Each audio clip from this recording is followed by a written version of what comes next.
रात को सोने से पहले एक मच्छर जरूर मार दिया करें ताकि सारे मच्छर उसके जनाजे पर जाए और आप चैन से सो जाएं।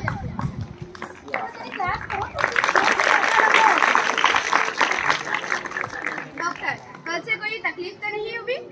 मरीज: जी नहीं, सांस बहुत तेजी से चल रही है। मुतमईन रहो, मैं उसे भी रोक दूंगा।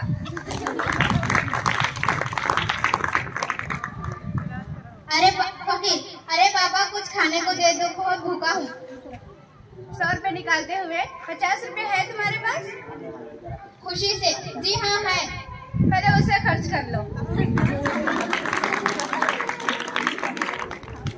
सास, अल्लाह ने तुम्हें 2 आंखें दी है, चावल से 2-4 पत्थर नहीं निकाल सकती? बहू: बहुत खूब, अल्लाह ने तुम्हें 32 दांत दिए हैं, चावल से 2-4 पत्थर नहीं चबा सकती?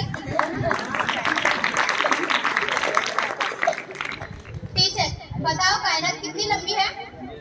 बच्चा: 2 फीट 3 इंच। हैरत से, वो कैसे? वो हमारे पड़ोस में रहती है।